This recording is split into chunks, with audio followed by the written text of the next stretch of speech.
ભાઈ મારણ, હિપી પુરે અને સ્પાઈડરમેન આ 3 મૂવી આવી હતી. તમે કઈ ફિલ્મ જોઈ છે અથવા કઈ જોવાની છે કોમેન્ટમાં કહેજો. હેલો મિત્રો, હું છું અમિત. તમે જોઈ રહ્યા છો સિનેમા શો. સિનેમા શો પર હવે વાત કરવાની છે હિપી પુરે. ગુજરાતી ફિલ્મ છે. 2 કલાક 25 મિનિટની આસપાસની લેન્થ ધરાવતી આ ફિલ્મ છે. યુએ સર્ટિફિકેટ મળેલું છે પણ યુએ 13+ છે, એટલે 13 વર્ષની મોટા બાળકો આ ફિલ્મ જોઈ શકે છે. કેમ કે ફિલ્મની અંદર થોડી સ્કેરી મુવમેન્ટ, હોરર મુવમેન્ટ આવે છે. હા, એ ડરાવતા નથી, એ અલગ વાત છે. આ ફિલ્મ બાળકો અને એના પેરેન્ટ્સને એક સાથે જોવાલાયક છે કે નહીં, બધી જ વાત કરીએ આ વિડીયોની અંદર. અંત સુધી બન્યા રહેજો. અને આવા વિડીયો ગમતા હોય તો ચેનલને પણ સબસ્ક્રાઇબ કરી લેજો. આ ફિલ્મની સ્ટોરી સ્કૂલ પર લેવામાં આવી છે. સ્કૂલમાં ભણતી ટોળકીઓ વિશેની વાત છે. હવે તોફાની ટોળકીઓ કેવા કેવા કાંડ કરે છે, કેવી કેવી પ્રવૃત્તિઓ કરે છે, કઈ રીતે હસાવાનું કામ કરે છે, એ બધું આપણે આ ફિલ્મની અંદર જોવાનું છે. સ્ક્રીન પે ફિલ્મનો એવો છે કે ભાઈ ડિસેન્ટ રીતે ચાલે છે, ના એટલી બધી ડાઉન થાય છે, ના એટલી બધી ઉપર જાય છે.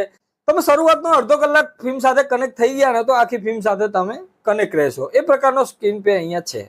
જે પ્રકારની વાર્તા છે અહીંયા, એ પ્રમાણે ફિલ્મનું પ્રેઝન્ટેશન મને યાર બહુ જ વીક લાગ્યું.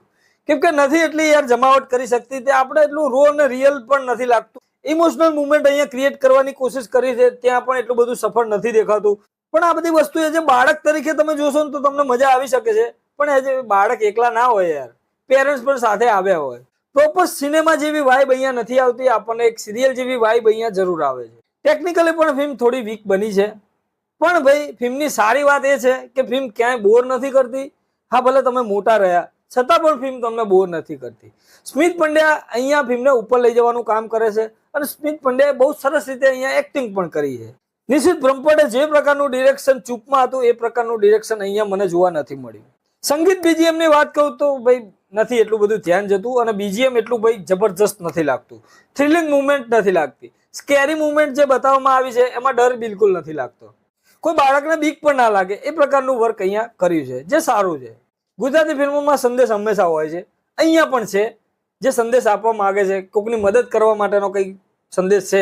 શાળામાં ભણતા બાળકોની ગેંગ એક વખત એવા દર્શન થઈ જાય છે, આત્મા સાથે મુલાકાત થઈ જાય છે. હવે આ આત્મા કેવા કેવા કામ એમની જોડે કરાવરાવે છે અથવા તો એ લોકો કરે છે, તો એ બધી વાત આ ફિલ્મની અંદર જોવામાં છોકરાઓને થોડી થોડી મજા આવી શકે છે. બાકી પેરેન્ટ્સ અહીંયા નિરાશા હાથ લાગી શકે છે. ફિલ્મની અંદર ઘણા બધા કલાકારો છે. એક્ટિંગની વાત કહું તો મેં આગળ કીધું ને, સ્મિત પંડ્યા અહીંયા એમનો રોલ એવો છે કે યાર તમને હસાવવાનું કામ કરે છે, ફિલ્મની અંદર ઇન્વોલ્વ રાખવાનું કામ કરે છે અને એન્ટરટેનમેન્ટ આ રોલ તમને આપે છે. બાળકોની વાત કરીએ તો 2-4 બાળકો મેં નોટિસ કર્યા ભાઈ, બહુ જ મસ્ત રીતે કામ કર્યું છે. એમની ડાયલોગ ડિલિવરી જોઈને મજા આવી જાય છે કે આટલી નાની ઉંમરમાં આટલું જબરજસ્ત ટેલેન્ટ છે. હા, બીજા બધા બાળકોએ એક એવરેજ પ્રકારનું વર્ક કર્યું છે, કેમ કે ઘણા બધા બાળકો લેવામાં આવ્યા છે. સાઇડ કેરેક્ટરની વાત કરીએ તો ચેતન દહિયા છે, હિના જય કિશન છે, બીજા પણ ઘણા કલાકારો છે. દરેક લોકોએ એમની રીતે કામ કરી જાય છે. પેરેન્ટ્સના જેમને રોલ કર્યા છે એમનું યાર રીટેક લેવાની જરૂર હતી, મને એવું લાગે છે. કેમ કે દેખાઈ આવે છે યાર તમે એક્ટિંગ કરી રહ્યા છો. ઓવરઓલ ફિલ્મની વાત કરું તો ભાઈ એક સારી ફિલ્મ બની શકતી હતી, કંઈક ને કંઈક નવા ડાયલોગ, નવી કોમેડી ઊભી કરીને. સીધી લાઈનમાં સીધી વાત કરું તો આ ફિલ્મ તમને બોર તો નથી કરવાની ભાઈ, કેમ કે થોડું ઘણું તો આ ફિલ્મ એમની રીતે વર્ક આપી જાય છે. વન ટાઈમ વોચ તો છે, ફેમિલી સાથે જોઈ શકાય એવી. ઓવરઓલ આ ફિલ્મની વાત કરું તો ભાઈ મને ઠીકઠાક લાગી છે. ના એટલી બધી જોરદાર છે, ના હું આ ફિલ્મને એકદમ થર્ડ ક્લાસ કહીશ. ઓવરઓલ 5 માંથી હું આ ફિલ્મને 2.5 સ્ટાર આપી શકું છું. તમે જોયું હોય તમે આ ફિલ્મને કેટલા સ્ટાર આપી શકો છો કોમેન્ટ બોક્સની અંદર જરૂર કહેજો. તમને કેવી લાગી છે તમારા મંતવ્યો પણ શેર કરજો. મળીએ મિત્રો નેક્સ્ટ વિડીયોમાં નવી ફિલ્મો સાથે સિનેમા શો પર.